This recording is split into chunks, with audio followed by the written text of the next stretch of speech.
Hello welcome to Jenish pets and gardens. இன்றைக்கி இந்த வீடியோவில் என்ன பார்க்க போகிறோன்னு பார்த்தீங்கன்னா, எல்லாருக்குமே பிடிச்ச மல்லி செடியை பற்றி பார்க்க போகிறோம். மல்லிகை பூ பிடிக்காதவங்க யாருமே இருக்க முடியாது. அந்த வீடியோவை பற்றி பார்க்கலாம். இது பார்த்திங்கன்னா எங்கள் அம்மா வீட்டில் இருக்க மல்லிகைப்பூ செடி. இது வந்து தரையில் தான் வச்சுருக்காங்க. எவ்வளோ அரும்புகள் இருக்குது பாருங்களேன். டெய்லியும் வந்து எங்களுக்கு இவ்வளோ பூக்கள் கொடுக்குது. நம்ம வந்து கண்டிப்பாக இதை வந்து சன்லைட் படுற மாதிரி வைக்கணும். ஷேடில் வச்சிங்கன்னா உங்களுக்கு அந்தளவுக்கு பூ இருக்காது. அதுக்கப்புறம் பார்த்திங்கன்னா இது தரையில் வச்சுருக்கிறதுனால இதுக்கு எந்த உரமுமே கொடுக்கல. இது வந்து வச்சு நம்மகிட்ட 2012 வாங்கி வச்சது. அதுக்கப்புறம் பார்த்திங்கன்னா நம்ம ஊரில் வெள்ளம் வரும்போது அதுக்கப்புறம் வருதா புயலில் செடி டேமேஜ் ஆகிருந்தது. அதுக்கப்புறம் நாங்கள் ஃபுல்லாக கட் பண்ணி விட்டுட்டோம். தரையோடு கட் பண்ணி விட்டாச்சு. அதுக்கப்புறமா தளிர்த்து இப்போ இவ்வளோ தூரம் வந்திருக்கு. ஒரு 5-6 வருஷத்தில் இவ்வளோ தூரம் வந்திருக்கு. நமக்கு வருஷம் பார்த்திங்கன்னா ஏப்ரல் மாதம் பூக்கள் பூக்க ஆரம்பிக்கும். ஏப்ரல்லேருந்து ஜூன் ஜூலை வரைக்கும் பூக்கும். முக்கியமாக மே மாதமும் ஜூன் மாதமும் நிறைய பூக்கள் கொடுக்கும். அதுக்கப்புறம் நமக்கு பூக்கள் கம்மியாயிரும். அதுக்கப்புறம் பார்த்திங்கன்னா இதுக்கு எந்த ஒரு எக்ஸ்ட்ரா ஃபெர்டிலைசரும் எங்கள் அம்மா கொடுத்தது கிடையாது. தரையில் தான் வச்சுருக்காங்க. ஆனால் வந்து மாடி தோட்டத்தில் நான் இதே செடி வச்சுருக்கேன். அதாவது இது பக்கத்தில் ஒரு குட்டி செடி வந்தது வேர்லேருந்து. அதை கொண்டு போய் நான் மாடி தோட்டத்தில் வச்சுருக்கேன். அதுவுமே இப்போ எனக்கு ஃபஸ்ட் இயர் தான் பூக்கள் கொடுக்க ஆரம்பிச்சிருக்கு. அதுக்கு பார்த்திங்கன்னா நான் 15x15 க்ரோ பேக் வச்சுருக்கேன்.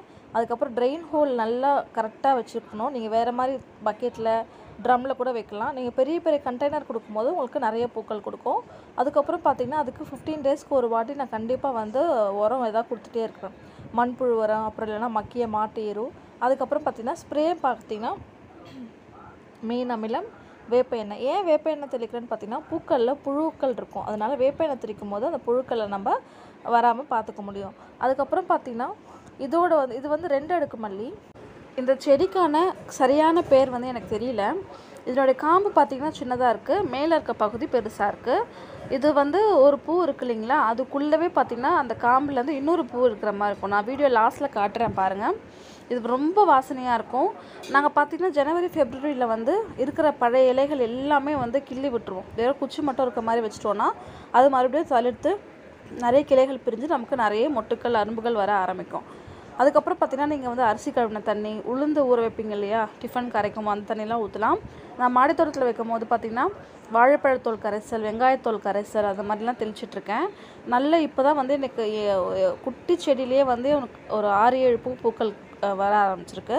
முக்கியமாக பார்த்திங்கன்னா நான் வந்து போன வருஷம் தோட்டம் ஆரம்பித்தேன். ஆனால் வந்து நல்லா மழை பெய்யும் போது தான் பக்கத்தில் இருக்க செடியை கொண்டு போய் நான் எடுத்து நட்டு வச்சேன். அதனால் சக்ஸஸாக வந்துச்சு. வெயில் காலத்தில் வச்சிங்கன்னா உங்களுக்கு அந்தளவுக்கு க்ரோத் இருக்குமான்னு தெரியல. ஏன்னா செடி வாடி போகிறதுக்கு வாய்ப்பு இருக்குது. எவ்வளோ பூக்கள் இருக்குது பாருங்களேன்.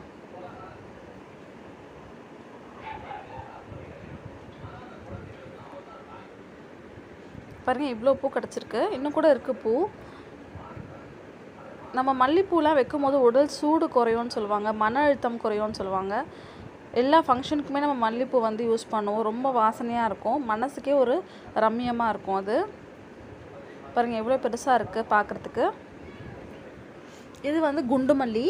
இதுவும் தரையோடு தான் இருக்குது. இது பார்த்திங்கன்னா பந்தல் மாதிரி கொடி பிடிச்சி பக்கத்தில் இருக்க மரத்துலலாம் ஏறிட்டுருக்கு. இந்த மாதிரி பூத்து முடிச்சோன்னா அந்த காம்பெல்லாம் வந்து கட் பண்ணி விட்டுருங்க. அப்போ தான் உங்களுக்கு மறுபடியும் வந்து அதுலேருந்து நிறைய கிளைகள் பிரிஞ்சு உங்களுக்கு பூக்கள் வரும். இதுக்கு மண் கலவைன்னு பார்த்திங்கன்னா நீங்கள் வந்து செம்மண் யூஸ் பண்ணலாம், இல்லை தோட்டத்து மண் அது இருந்தால் கூட அதை யூஸ் பண்ணிக்கலாம். மண் வந்து எப்போவுமே வந்து ஈரப்பதமாக இல்லாமல் கொஞ்சம் ட்ரையாக இருக்க மாதிரி இருக்கணும். அதாவது வெயில் காலத்தில் வந்து டெய்லி தண்ணி ஊற்றலாம். மழை காலங்களில் ஒரு நாள் விட்டு ஒரு நாள் தண்ணி ஊற்றுற மாதிரி பார்த்துக்கோங்க. அப்பப்போ மண்ணை கிளறி விடுங்க மாடி தோட்டத்தில் வைக்கும் போது. இதுலேயே வந்து ஒரு முழம் கிட்ட பூ வரும் நமக்கு. பாருங்கள் இவ்வளோ பூ கிடச்சிருக்கு. நாங்கள் கட்டுறது பார்த்திங்கன்னா அந்த பூ தனியாக கட்டுவோம், இந்த பூ தனியாக கட்டுவோம். இப்போ பூ கட்ட ஆரம்பிச்சிட்டாங்க. இது எல்லாமே வந்து அந்த அடுக்கு மல்லின்னு சொன்னேன் இல்லையா, 2 அடுக்கு மல்லி, அதுக்காக கட்டிகிட்ருக்காங்க. இது கட்டும் போது நமக்கு ஒரு 3 முழம் கிடைக்குது. பாருங்கள், நான் சொன்னேன்ல 2 அடுக்கு தெரியுதுங்களா, அது உள்ளே இன்னொரு பூ இருக்க மாதிரி இருக்கும். பார்த்திங்களா, பூ கட்டிட்டாங்க. இப்போ பார்த்திங்கன்னா எவ்வளோ பூ இருக்குது பாருங்கள். பார்க்குறதுக்கே ரொம்ப அழகாக இருக்குது. இது வந்து அந்த நம்ம பூ கட்டுற நூலில் வந்து டபுளாக மடித்து தான் கட்டுவாங்க. அப்போ தான் அந்த கிரிப்னஸ் கிடைக்கும்னு சொல்லிட்டு ஒத்தையாக கட்டும் போது நமக்கு பூக்கள்லாம் கீழே விழுந்துடுது. அதனால் 2ஆக கட்டும் போது நல்லா ஸ்ட்ராங்காக இருக்குது.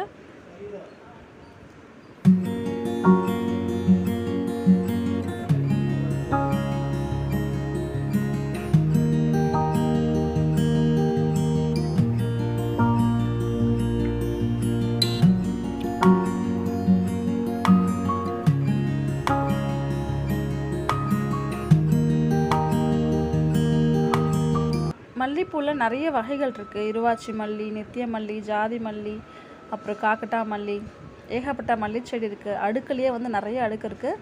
நான் இப்போ புதுசாக மாடி தோட்டத்தில் பார்த்திங்கன்னா 8 அடுக்கு மல்லின்னு சொல்லிட்டு ஒன்று வாங்கி வச்சுருக்கேன். அதோட மொட்டே வந்து டிஃப்ரெண்ட்டாக இருக்குது. அது இன்னும் நமக்கு பூக்கும் போது நான் உங்களுக்கு கண்டிப்பாக காட்டுறேன். இன்னும் நிறைய டைப், ஒரு ஊருக்கு ஒரு மல்லி சொல்லுவாங்க இல்லையா, அந்த மாதிரி நிறைய டிஃப்ரெண்ட் டைப் மல்லி இருக்குது. எனக்கு கரெக்டான பேர் தெரியல. இந்த மல்லிச்செடி பார்த்திங்கன்னா எங்கள் அம்மா ஒரு 30 ரூபான்னு கொடுத்து தான் வாங்கிட்டு வந்து வச்சு தான் சொல்கிறாங்க. 2012 பூத்தோன்னா பாருங்கள் எப்படி இருக்குது.